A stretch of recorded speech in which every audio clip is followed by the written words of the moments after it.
I've done some thinking and some of my thoughts that I just want to communicate to you. I'm going to try really hard to type up and finish typing up the lab that we're going to do next week.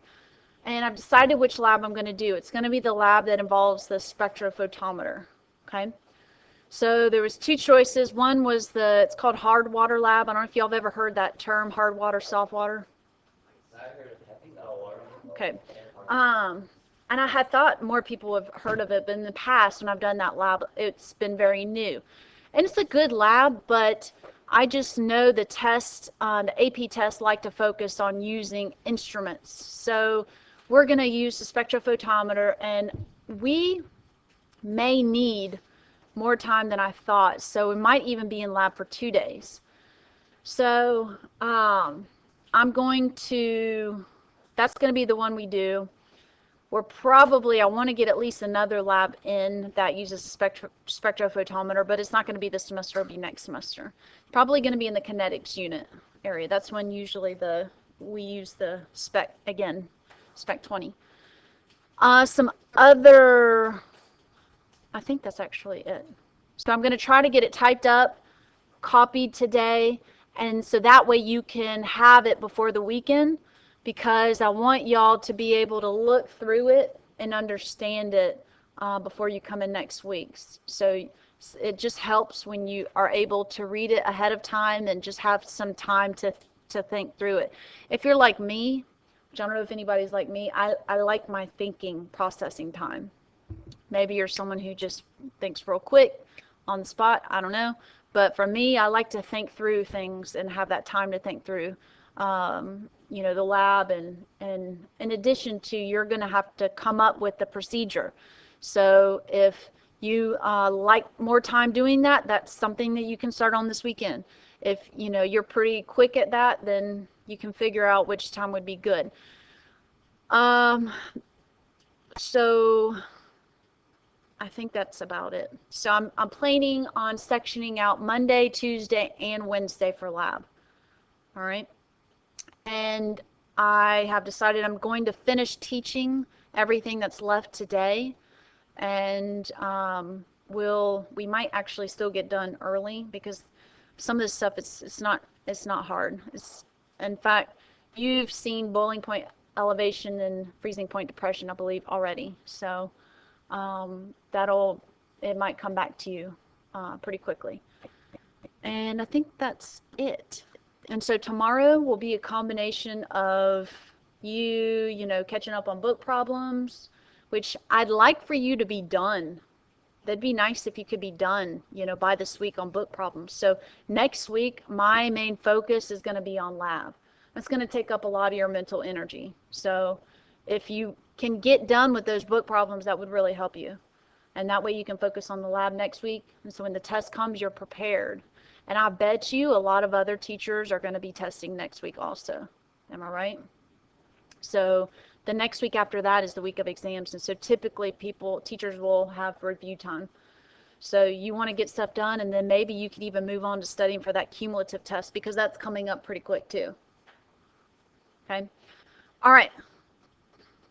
I can't think of anything else other than the take-home quiz is due next Tuesday, so that's something else you could work on tomorrow. So you have 3 things you could potentially work on tomorrow: take-home quiz, read the lab that we're going to do next week, or work on book problems. All right.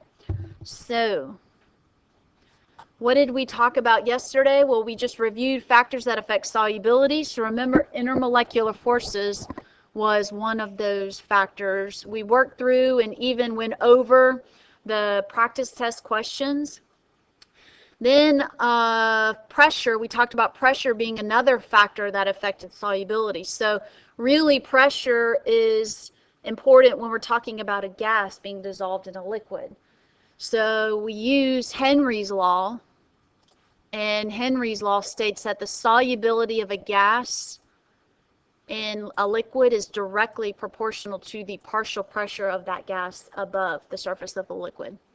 And so then we calculated it. There was a little sample exercise here that we used to calculate. And then there's one more variable that can affect solubility, and that's temperature. Now, it says here, generally, the solubility of liquids, the solubility of solid solutes in liquid solvents increases with increasing temperature. I mean, that makes sense, right? Right? You heat up a liquid, you know, if I'm making tea, I like to dissolve the sugar when the tea is still hot. Otherwise, there's just particles of random sugar floating around, and that's just, you know, you get one sip and then it tastes real unsweetened, but then towards the bottom, it's like you get this, you know, like heart attack feeling because then your heart starts racing because you just ingested so much sugar at one time. You know what I'm talking about? No, I'm constantly doing this. Oh, okay. Yeah, you should. Because then the particles of the coffee also go down. So it's like a big rush of sugar and caffeine. So I always like to keep taking it up. And it's just like a sludge, just coffee sludge at the bottom. Yeah. Anyway, so guess what? The opposite of is true for gases. Gases dissolve better in temperature, have a higher solubility in liquids when the temperature is lower. So look how the solubility is higher on the low end of temperature, but lower. And that makes sense. So if we were to think again about our 2-liter bottle of Coke, we put it in the refrigerator. It even tastes better when it's in the refrigerator. It's like tastes more carbonated. But when you put it in the refrigerator, it helps the storage life of the Coke. Not that it's going to go bad, but nobody likes to drink flat Coke. It just tastes weird. Then all you're drinking is syrup, essentially. Watery syrup. Have y'all ever seen how they like make Coke in the, you've got this big bottle of syrup, and then you've got carbonated water, and then it mixes, and that's how you get your fountain drink. Did I ever go? No, we should. Nah. We can learn how they carbonate the drink. Or you could just go. I've heard some stories where they have like different weird tasting Coke. Yeah. I've never been there. I should have gone because I lived in Atlanta for 4 years. Go this year. Field trip. Nah. Finney Swamp's way better. Or you can stay behind if you want. Oh, okay. Speaking of Finney Swamp, or actually, did y'all hear over the summer, because you know how hot our summer was this year, did y'all remember over the summer when all these fish, like there were dead fish everywhere on the lake? When I say everywhere, what, Tom? You got something to say? Oh, okay. So you know how, I don't know if any of y'all like venture out on the lake or if you're, you know, water people, but there was towards the end of the summer, even Smallwood, she lives up on the lake. She mentioned, and I think it was even in the news, these dead fish just were everywhere. Literally, they were hitting the boat if you were riding through the lake. And nobody could figure out what was going on. Why were all these fish dying? People speculated, though, that the temperatures got so hot that it released too much oxygen out of the lake, and the fish didn't have enough oxygen. And so fish are really sensitive to how much oxygen is in the lake. And so the warmer the lake, the less oxygen that's dissolved, because temperature and dissolved, the ability for gas to be soluble in water is related. Okay? All right. Now we're going to go on to colligative properties. So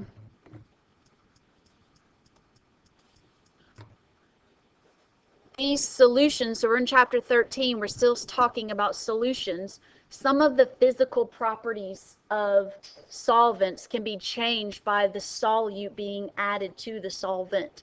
And so we're going to talk about some of these colligative properties. The AP test has changed. I don't even see osmotic pressure at all in the standards. And even the standards say this is beyond the scope, but I don't trust it, because they still might ask you conceptual questions. They may not have you calculate it. Either way, I'm still doing that. I'm still doing vapor pressure lowering and Raoult's law and boiling point elevation. Did you think I said your name? Raoult's, not Rahul. All right, and then melting point depression, or freezing point depression is how it's normally told. So if we go on to vapor pressure, And I'm sitting here because of the microphone, if y'all are wondering why I'm not getting up recording this.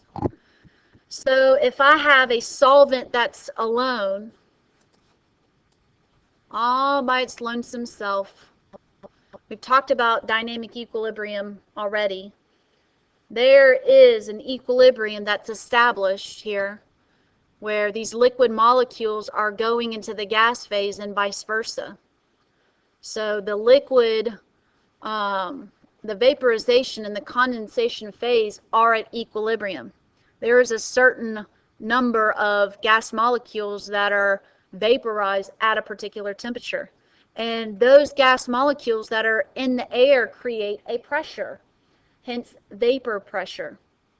So what happens is if you add a non-volatile solute, and that's a word that you've seen before in a previous unit, and so I just wanted to take a second to make sure that we all understand what volatile and non-volatile means.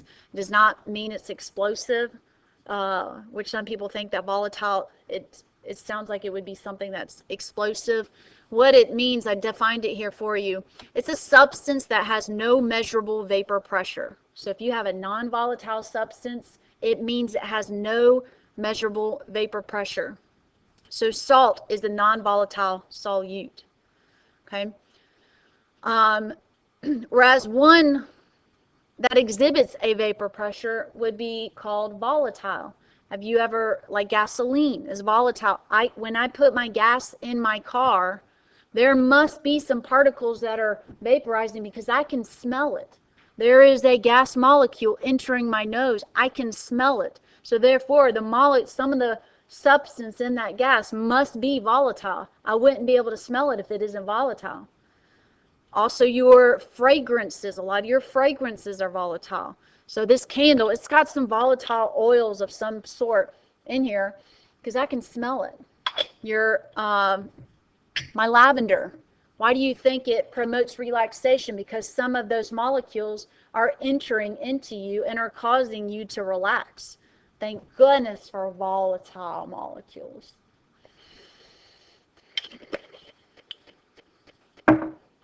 Anyway, okay, so lowering of vapor pressure, this particular colligative property is caused when you have a non-volatile solute being added to a volatile solvent. And you have this mixture that's formed, and it forms because there is you know how processes always like to go to more disorder. It's increasing in entropy, and when you are mixing substances together, you're creating a higher entropy. So when you have a solution that contains a non-volatile solute and a volatile solvent, guess what? If you were to count the number of particles here, it should be lower. There is a lowering of the vapor pressure. So I would imagine that this solute and the solvent, there's an attraction there that kind of hinders the ability for the solvent to go into the gas phase, thereby lowering the vapor pressure. Does that make sense? Okay.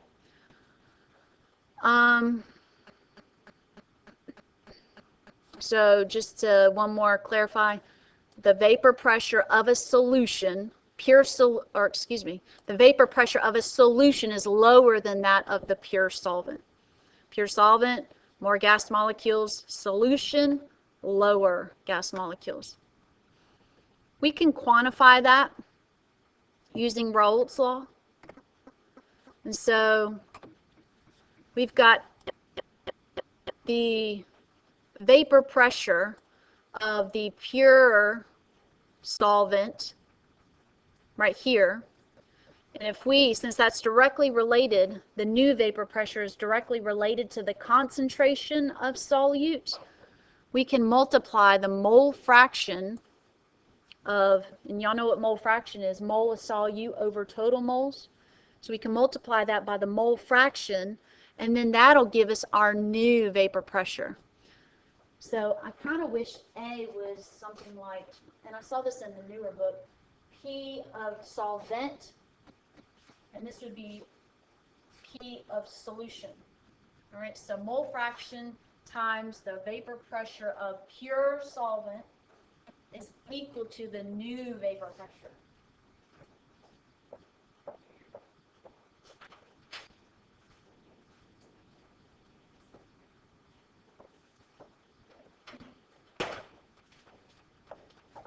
All right.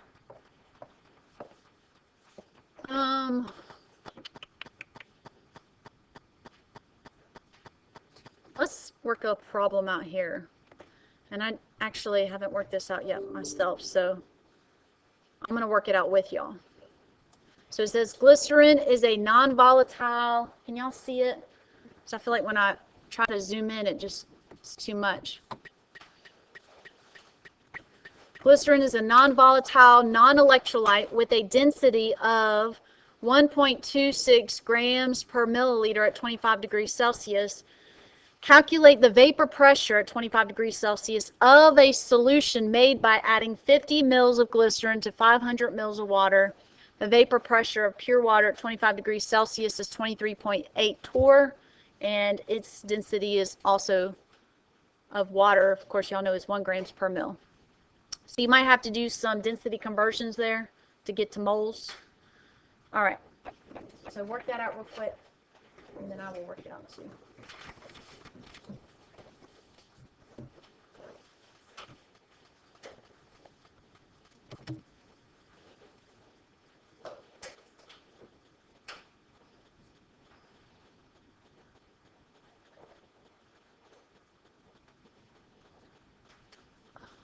It would have been nice if they would give us the molar mass.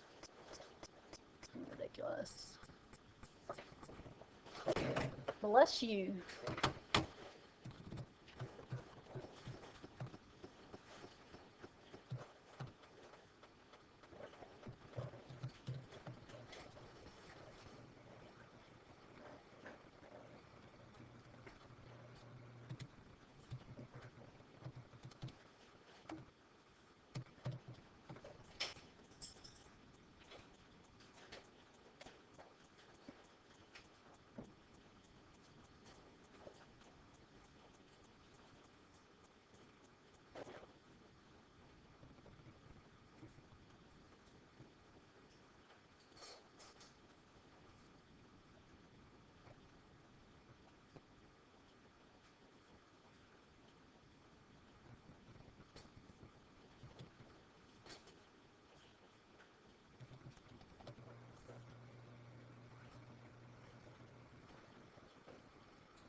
I need to point out something to y'all.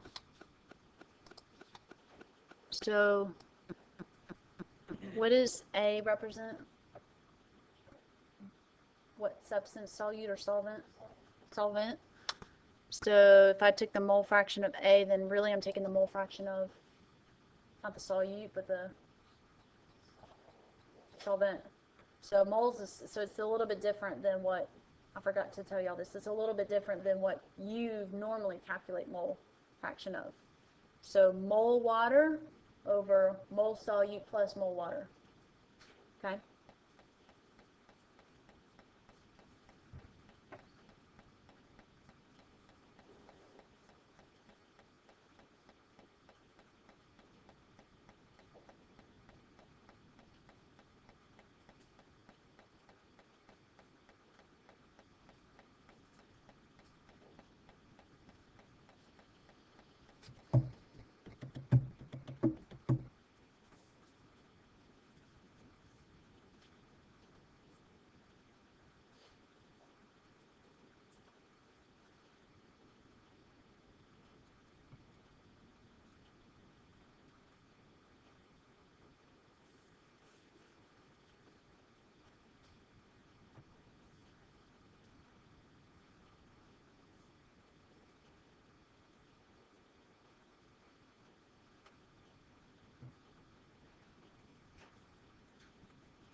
Mm-hmm.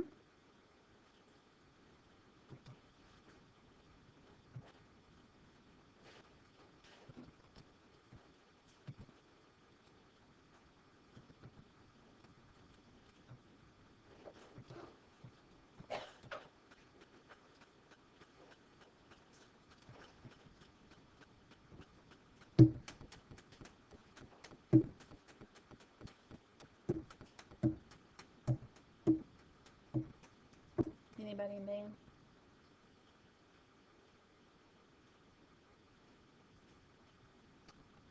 Don't even appreciate my beat. That's what I want to know.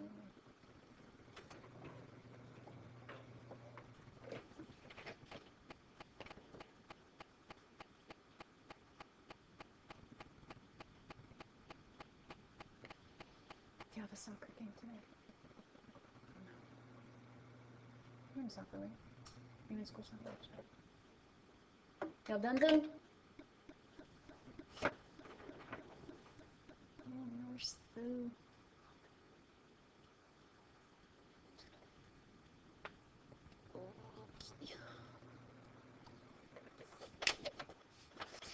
All right, I'm just gonna start writing up here. Y'all can keep going.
Y'all. Get a different color here.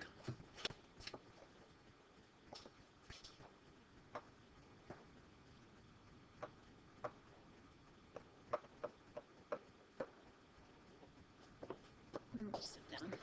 Perfect.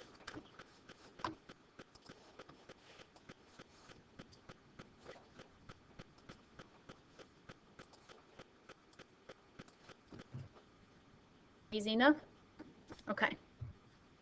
Any questions on that? So this was good because I was able to kind of go over, and y'all probably already know this from the first unit when y'all did a lot of conversions, but they gave you milliliters of glycerin. You've got to get to moles, so they gave the density is how you get from the volume to the mass here. You can use the units, orient them properly so that, and then I just calculated molar mass to get to moles of glycerin. And then because this is the mole fraction of the solvent, so I put moles of water on top and then the total moles on the bottom. All right, so real quick, I'm going to talk about one more thing. Boiling point elevation. How y'all doing? Good. Y'all with me? Tired? Okay. Boiling point elevation. If you were to describe boiling point elevation, what would you say?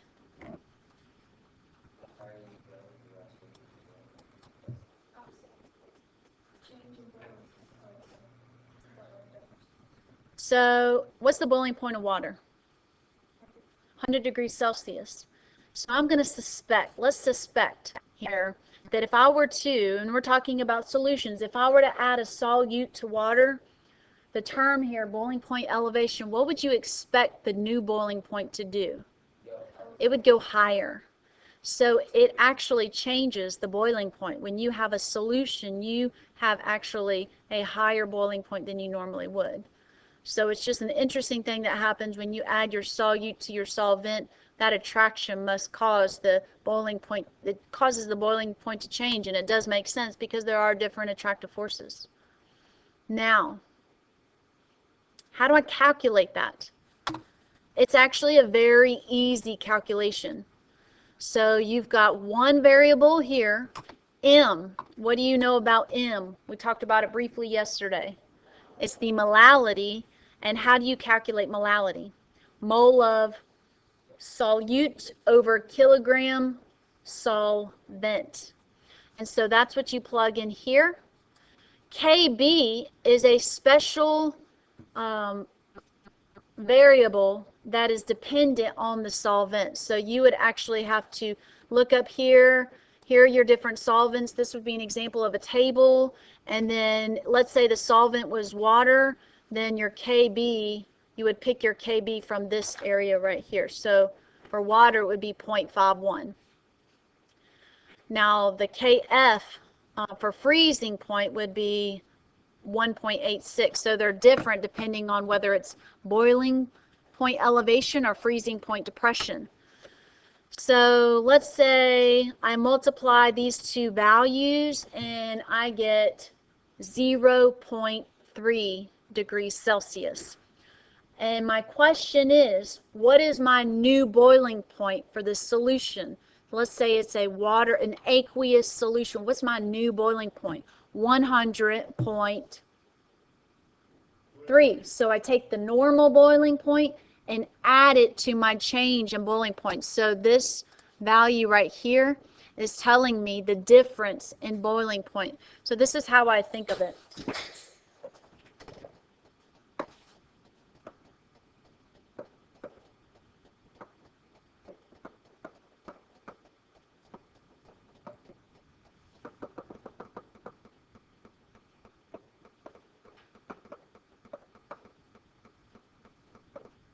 This difference, the change in boiling points, is what we call delta TB. Fancy symbol, but all it is the difference in boiling points, the change in boiling points. Yep. Now it's fine. Sometimes people get a little confused. There's the same thing happens with the freezing point. It's called freezing point depression. So if my normal freezing point is 0 degrees Celsius, anything below that's going to be negative. So it could be negative, whatever. I'm just making up numbers here. All right, so you would have this difference would be delta TF. And that's essentially it. If you were solving for delta TF, then you would come and look for your solvent. So this is step one, find the solvent, and then get your constant, and then just plug it in, calculate molality. It's pretty straightforward. Do you have any questions with that? Okay. Let me see your book problems and how they correspond. 'Cause I feel like y'all need to kind of move around. Y'all are about half dead on me. Yes, I can.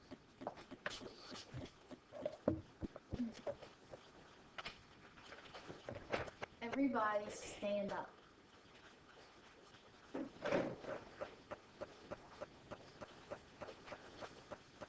And I want you to do this. 1, 2, 3, 4, 5. 1, 2, 3, 4, 5. 1, 2, 3, 4, 5. 1, 2, as quick as you can. 3, 4, 5. Whoa. Now jump up 5 times. 1, 2, 3, 4, 5. Now roll your head 5 times. 1, 2, 3, 4. Let's be on the test. Oh, I feel dizzy. Y'all are full Okay, y'all feel better? of. I feel better. And that's all that matters. I'm just kidding. All right, good. Now that y'all got some blood flowing through you. Feel good. See, look, y'all are talkative now. It's exciting. All right, 61 is the first one. So 61 is a Raoult's question. 62 is also a Raoult's question.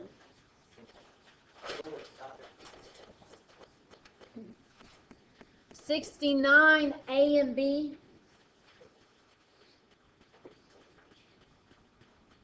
Are freezing and boiling questions. And then 70, A and B are freezing and boiling questions.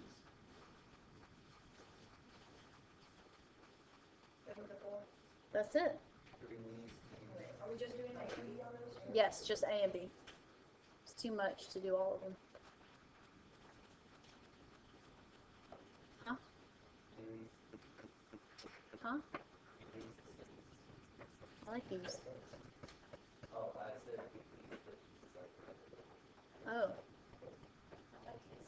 All right.